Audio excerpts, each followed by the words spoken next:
Hadis pertama, dan hadis ini sangat populer, hampir semuanya sudah dengar, bahkan sudah hafal. Dan ini yang meriwayatkan tidak hanya Bukhari Muslim tadi, tetapi sunah-sunah atau sunan-sunan hadis, ada Sunan Ibnu Majah, Sunan Nasa'i, atau Sunan Tirmizi juga meriwayatkan hadis yang pertama ini. Hadisnya berbunyi, hadis tentang niat ya. Jadi banyak kitab-kitab hadis itu diawali dengan niat, karena itu pondasi amal ya. An Amiril Mukminin, dari Amir al-Mukmin ya, Amirul Mukminin Abi Hafsin Umar bin Khattab, yang bernama Abu Hafsin Umar bin Khattab. Jadi dari Amirul Mukminin ya. Jadi Umar bin Khattab itu julukannya Amirul Mukminin ya. Kalau Abu Bakar masih Khalifah Abu Bakar. Setelah itu baru Amirul Mukminin. Ada Umar bin Khattab, Utsman bin Affan, Ali bin Abi Thalib, itu Amirul Mukminin. Abi Hafsin, jadi bapaknya Hafsin atau Hafsah ya. Hafsah itu anaknya Umar. Jadi orang-orang Arab itu biasanya memanggil anaknya ya, Abu Hafsin. Mungkin contoh saya, kalau anak saya namanya Zian ya, Abu Zian. Ini namanya kunyah ya, kalau di dalam Arab namanya kunyah. Jadi kalau Mas Rauf anaknya Fakih ya, Abu Fakih ya. Kalau Mas Prin namanya Filah ya, Abu Filah ya, itu namanya kunyah. Kalau likob itu julukan ya, kalau Umar bin Khattab julukannya Al-Faruq. Jadi orang-orang Arab itu biasa memanggil anaknya Abu Hafsin. Bahkan dulu orang-orang Jawa kalau kita di desa-desa itu biasanya bapaknya itu dipanggil anaknya. Nggih. Sering kalau kita di kota atau di desa-desa ya. Pernah ya, ayah saya itu namanya Abdul Razak tapi dipanggil Manaf. Karena apa? Anaknya yang pertama namanya Abdul Manaf, jadi dipanggil tetangganya Manaf padahal namanya Abdul Razak. Ya ini sama seperti di Arab tadi, Abu Hafsin padahal namanya Umar bin Khattab. Atau kadang-kadang dipanggil ayahnya. Ini karena kemuliaan ayahnya. Contoh Abdullah ibnu Umar dipanggil Ibnu Umar, yaitu Abdullah ibnu Mas'ud dipanggil Ibnu Mas'ud karena ayahnya namanya Mas'ud. Ini ya.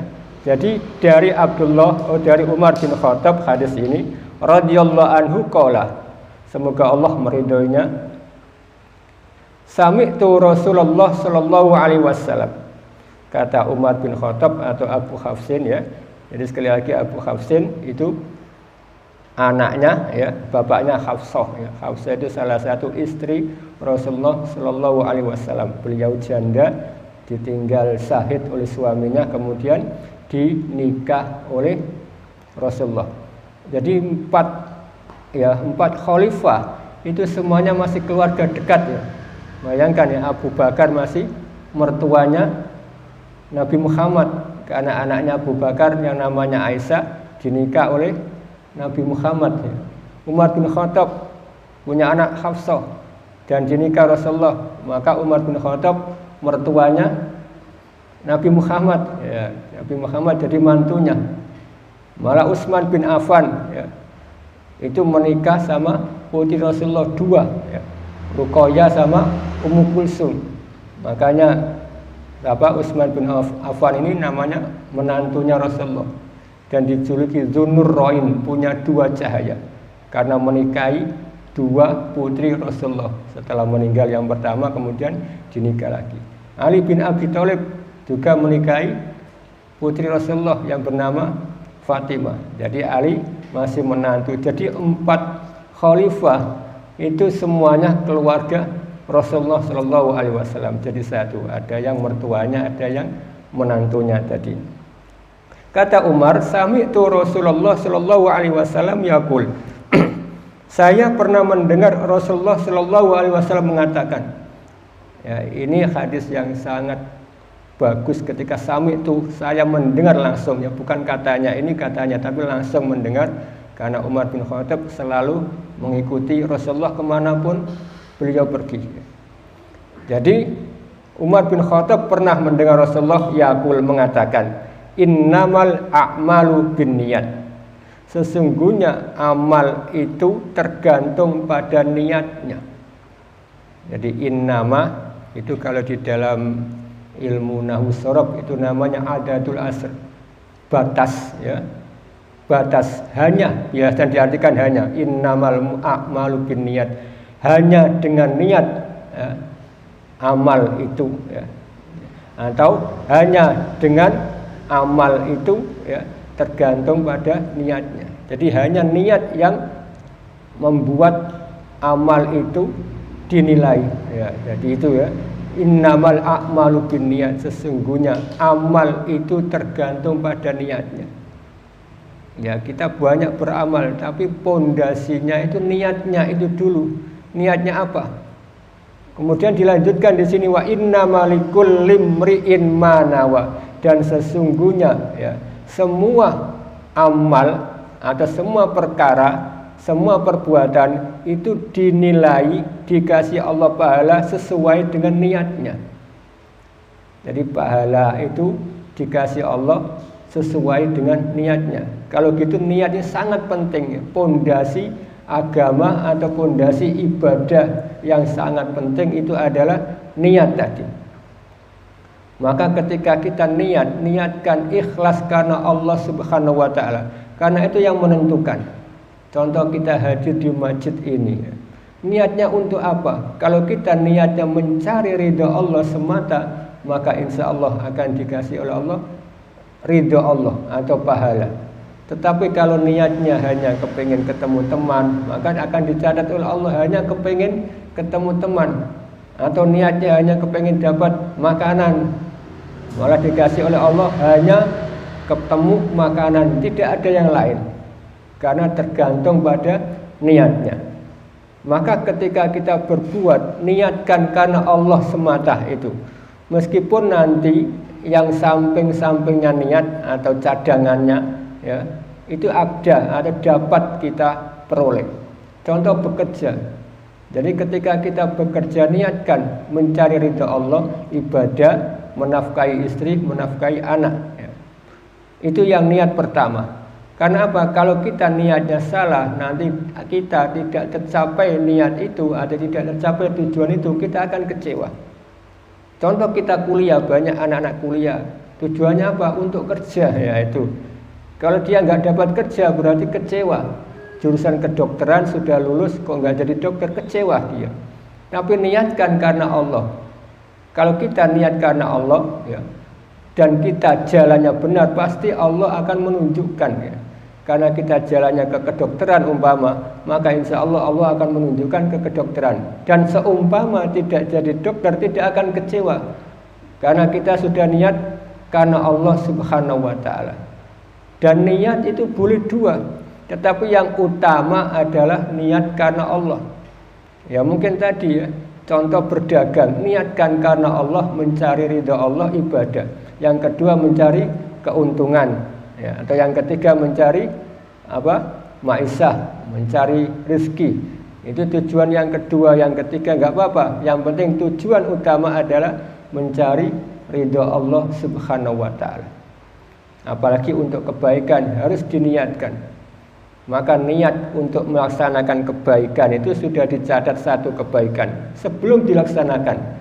Kalau sudah dilaksanakan, dicatat sampai 10 kebaikan, sampai 700 kebaikan, sampai ad'afa mudha'afa, tidak terhingga, tak terbatas. Itu kalau kebaikan belum dilaksanakan sudah dicatat satu kebaikan. Tetapi kalau niat jelek ya, baru niat belum dicatat, itulah rahman Allah, belum dicatat sampai melaksanakan kejahatan tadi baru dicatat hanya satu. Tapi kalau istighfar langsung dihapus, ya itulah bedanya ya. Ketika berbuat kejahatan ya, niat saja belum dicatat. Tapi kejahatan ketika dilaksanakan hanya dicatat satu. Tapi kalau niat kebaikan baru niat sudah dicatat satu kebaikan. Dan kalau dikerjakan dapat 10 kebaikan sampai 700 kebaikan. Bahkan di dalam Al-Quran ad'afa mudha'afa, tak terhingga, tak ternilai itu. Makanya ketika kita umpama habis isya kita niatkan saja sholat tahajud. Oh nanti saya tak sholat tahajud ya. Kok kebablasan sampai azan subuh? Yang penting kita sudah niat ya. Berarti kita sudah dicatat oleh Allah sholat tahajud. Ya, maka niat terus sholat tahajud. Jangan terus disengaja ya. Sudah niat sholat tahajud, sudah ada azan awal atau ada jam atau beker sudah bunyi, ya bangun tidur lagi ya. Itu namanya disengaja. Wah, yang penting saya sudah niatkan, sudah dapat kebaikan ya. Ini disengaja ya. Kalau disengaja lain ya. Tapi kalau memang itu tidak disengaja dan langsung kebablasan, insya Allah dicatat oleh Allah sebagai satu kebaikan, yakni sholat tahajud tadi. Makanya untuk amal ya atau ibadah itu diterima oleh Allah itu syaratnya dua. Yang pertama niat ikhlas karena Allah Subhanahu wa taala. Wa ma umiru illa liya'budullaha mukhlishina lahuddin. Kata Allah di dalam surah Al-Bayyinah itu, aku tidak akan ya memerintah manusia beribadah kecuali ibadahnya ikhlas karena Allah. Artinya apa? Tidak diterima ibadah seseorang itu kecuali ibadahnya ikhlas karena Allah Subhanahu wa taala. Ya, ibadah ini ada ibadah mahdhah, ada ibadah ghairu mahdhah. Ada ibadah yang sudah jelas syarat dan rukunnya. Contoh sholat, puasa, zakat, haji itu sudah jelas tata caranya. Kemudian ada ibadah ghairu mahdhah. Ibadah ghairu mahdhah itu ibadah yang tidak ada syarat rukunnya. Yang penting semua amalan yang itu niatnya karena Allah dan baik serta bermanfaat itu bernilai ibadah. Yaitu niatkan karena Allah Subhanahu wa taala. Makanya prinsip hidup kalau kita kepengen amal kita dinilai ibadah oleh Allah ya. Yang pertama itu ketika kita melaksanakan amal, melaksanakan perbuatan atau aktivitas, yang pertama harus bismillah. Bismillah itu apa? Menyebut nama Allah dengan berdoa ya. Mau naik kendaraan berdoa subhanalladzi sakhkhara lana hada. Jadi keluar rumah itu doa dulu bismillahirrahmanirrahim, kemudian naik kendaraan subhanalladzi sakhkhara lana hada wa ma kunna lahu muqrinin. Ketika di kendaraan naik ya subhanallah, ketika turun Allahu akbar, ada subhanallah, Allahu akbar, ketika sampai alhamdulillah. Jadi disebut terus nama Allah bismillah. Itu ketika berangkat. Kemudian billah atau ma'allah ya. Sebelum billah atau ma'allah itu lillah dulu. Niatkan karena Allah, lillahi. Jadi saya berangkat ini, aktivitas ini lillahi karena Allah ya, bukan karena siapa-siapa. Kemudian setelah itu billah atau ma'allah. Billah itu bersama Allah ya, atau menyertakan Allah. Jadi umpama kita aktivitas apa saja, umpama di pasar kita ajak Allah ya, maksudnya bukan kita ajak seperti manusia, kita ajak disertakan Allah. Supaya apa? Ketika kita jualan tidak mengurangi timbangan ya, atau tidak mengatakan ini bagus padahal barangnya jelek ya. Karena apa? Kita ajak Allah. Atau ketika kita beli tidak minta dilebihkan ya. Kadang-kadang ketika kita beli ya, contoh buah, mohon maaf ya, sebelum beli incip sih, bu ini manis atau enggak ya, incipi 1 kilo, rambutan diincipi padahal enggak beli ya. Itu kadang-kadang, oh bu enggak enak rambutannya, enggak jadi beli, mohon maaf ya, itu padahal sentek 1 kilo wis ngincipi ya. Ini enggak menyertakan Allah, Allah kasihan ya, padahal sudah berkurang barangnya. Jadi kemanapun Allah atau billah ini harus diajak, disertakan Allah. Ketika di kantor juga begitu, billah atau ma'allah. Jadi ketika di kantor dengan cara billah atau ma'allah, menyertakan Allah tadi, insya Allah akan bagus kerjanya, disiplin, pas tepat waktu ya. Ketika kerja nggak nunggu bosnya, gak ada bos nganggur santai-santai rokokan ya. Itu ketika ada bos kerja, ayo, ini bukan ma'allah, berarti ini maaf bos ya, atau karena bos, bukan karena Allah. Jadi ma'allah billah, menyertakan Allah. Ketika ada hal di gaji ini ya, kita pertanyakan ya, karena gaji kita sudah pasti. Kok ada gaji lain selain gaji kita yang biasanya? Ini gaji apa pak? Gaji apa pak? Ya itu Itu ma'allah billah. Bukan terus diterima alhamdulillah. Alhamdulillah, nggak tahu juntrungnya tekon di gaji itu ya. Itu kadang-kadang kita yang penting Pak tanda tangan ada uang 1 juta. Oke, ya itu Pak besok rekreasi sudah beres. Oke, nggak tahu. Kalau kita ma'allah billah pasti kita harus tanyakan uang dari mana ini ya. Terus uang kelencer kok dapat sangu dari mana? Itu yang bagus ma'allah billah. Ada begitu. Sedikit orang yang begitu ya. Intinya enak ya. Alhamdulillah dapat uang ceperan, dapat uang ya, dapat uang tambahan atau gaji keberapa, ke-14 karena 13 sudah nggak ada. Itu ya, itu karena kerjanya bukan ma'allah atau billah. Kemudian setelah itu la haula wala quwata illa billah. Pasrahkan semuanya kepada Allah. Karena yang berhak, yang mempunyai kekuatan, yang mempunyai rezeki adalah Allah. Ketika kita jualan sudah dengan cara tadi bismillah, lillah, billah, kemudian kita pasrahkan kepada Allah. Hasilnya apa? Satu hari tadi ada yang dapat 100.000, dapat 50.000, 30.000 karena rezeki dari Allah. La haula wala quwata illa billah. Itu yang namanya tawakal.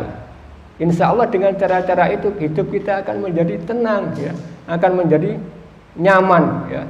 Karena rezeki itu sudah diatur oleh Allah. Rezeki tidak akan tertukar.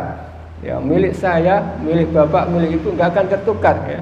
Kalau kita berusaha, yang penting kita berusaha. Itu cara atau supaya ibadah kita diterima. Yang pertama, niatkan karena Allah, ikhlas. Yang kedua, ibadah atau amal itu harus sesuai dengan tuntunan Allah dan Rasulnya. Rasulullah pernah mengatakan ya, hadis dari Aisyah, hadis Bukhari. Mana amila amalan laisa alaihi amruna fawaradun. Siapa yang beramal atau beribadah yang tidak ada contoh dari Rasul, maka raddun, kata Rasul. Ibadah itu akan tertolak. Meskipun itu ibadahnya bagus, dari Al-Quran, baca hadis, baca ini ya, tetapi kalau tidak dicontohkan Allah dan Rasulnya, kata Rasul, fawaradun, tertolak. Makanya kaidah fikih menyebutkan ya, al aslu fil ibadah litahrim. Asalnya ibadah itu haram. Jadi haram ketika kita beribadah atau berbuat sesuatu yang ada hubungannya dengan akhirat, yang ada hubungannya dengan Allah, itu haram. Semua ibadah haram illa dalilun ya'ammarahu, kecuali ada dalil yang memerintahkannya. Jadi kita nggak usah ibadah karena haram. Tetapi kalau ada dalil memerintahkan kamu harus sholat subuh, kamu harus sholat maghrib, baru kita melaksanakan. Itu inti ibadah ya. Dan kemudian ada kaidah lagi, al aslu fil asya al ibahah. Segala sesuatu yang ada di dunia ini boleh, illa dalilun yuharramu, kecuali ada dalil yang mengharamkannya. Ya ini ya. Jadi kadang-kadang kita membalik kaidah ini. Kalau masalah ibadah, sekali lagi masalah ibadah yang penting ada dalilnya ya, atau yang penting ada perintahnya ya. Bukan yang penting nggak ada larangannya. Umpama kita ditanya ya, Pak kok ibadah begitu? Iya kan ada dalilnya, kan ada perintahnya ya. Itu bukan dibalik, Pak kok ibadah gitu, yang penting kan nggak dilarang. Ya ini kebalik ya, bukan yang penting nggak dilarang, yang penting nggak ada larangan, nah itu. Tapi yang penting ada perintah. Jadi masalah ibadah itu yang penting ada perintah, yang penting ada contoh. Kalau nggak ada perintah, nggak ada contoh, jangan dilaksanakan. Bukan yang penting nggak ada larangan ya. Kalau kita mempunyai prinsip yang penting nggak dilarang, maka semuanya bisa dipakai untuk ibadah. Sedikit-sedikit ya ke kuburan, terus kita membaca Al-Quran, khatamah di situ. Loh kok di situ? Kan nggak ada larangannya. Ya, mana larangannya? Dalilnya nggak ada. Ya ini salah ya. Karena itu menyangkut masalah ibadah. Kalau dia berprinsip itu ibadah, maka kita katakan tidak ada dalilnya. Ya. Tetapi kalau mereka berprinsip hanya adat semata, tidak ada ikatan ibadah, tidak ada keyakinan untuk akhirat, itu dibolehkan ya. Jadi kalau adat yang ada hubungannya dengan akhirat, kepercayaan, maka itu harus sesuai dengan dalil atau syariat atau perintah. Tetapi kalau masalah dunia semuanya dibolehkan, makan minum dibolehkan, kecuali ada yang melarangnya. Ini ya. Jadi ini prinsip atau kaidah. Minum ini boleh ya. Kecuali ada dalil yang mengharamkannya, minuman keras ya. Kullu muskirin haramun qaliluhu au kasiruhu. Semua minuman keras itu haram, sedikit maupun banyak. Incip ya Ustaz, incip tok ya, kelat-kelat ya, itu tetap haram karena itu sedikit, incip tok ya. Enggak apa-apa, atau mungkin pil ya, ngeleti tok. Namanya incip ya. Qaliluhu au kasiru haramun, sedikit atau banyak tetap haram. Itu kalau masalah dunia. Jadi ibadah tadi diterima oleh Allah, yang pertama niatkan ikhlas karena Allah, yang kedua adalah sesuai dengan tuntunan Allah dan Rasulnya. Ada contoh dari Allah dan Rasulnya tadi.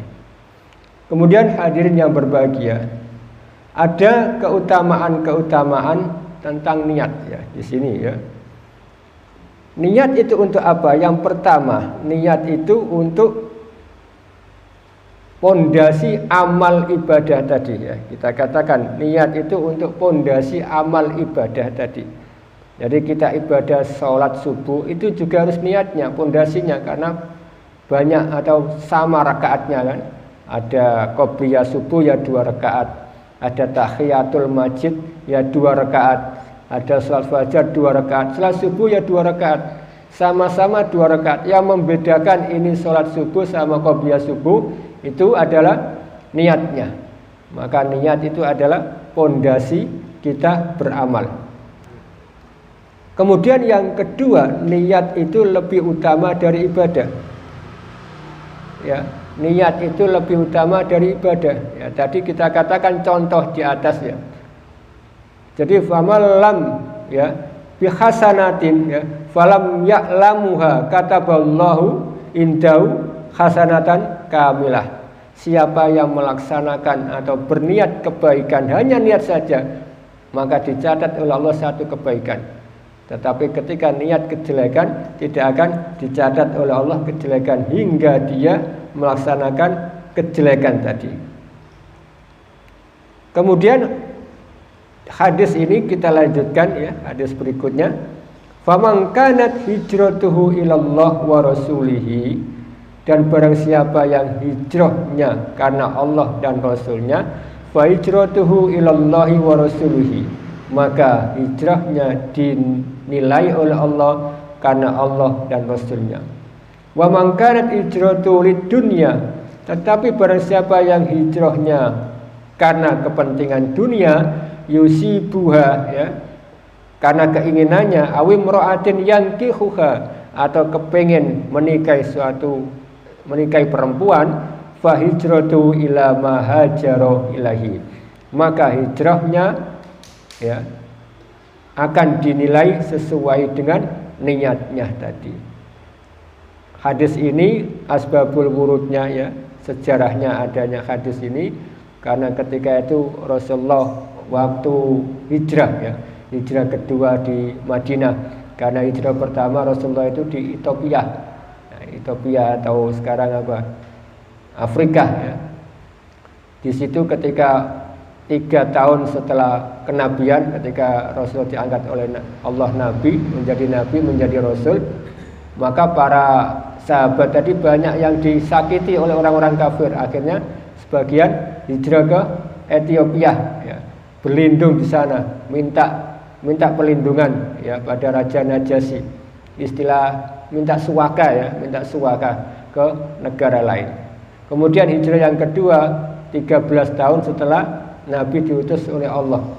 Jadi hijrah yang paling besar, yakni hijrah ke Madinah tadi, besar-besaran. Di situ ada seseorang, jadi Rasul dibisiki oleh malaikat Jibril, ada seseorang yang ikut rombongan hijrah tadi, itu niatnya kepengen menikahi suatu perempuan, namanya Ummu Qais ya. Ummu Qais.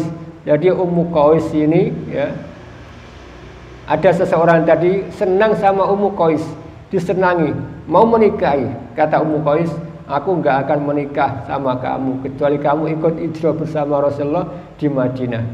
Maka orang tadi langsung hijrah, ya, ikut hijrah ke Madinah. Niatnya karena kepengen menikahi Ummu Qais, ya.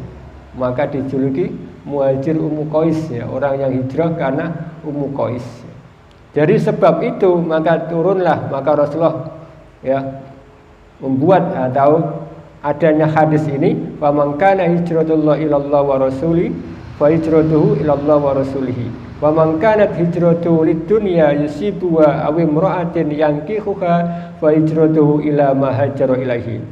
Jadi siapa yang hijrahnya niat karena Allah semata, kata Rasulullah tadi, maka akan dicatat oleh Allah hijrah karena Allah dan Rasulnya. Pahalanya sangat besar, sama dengan jihad, ya.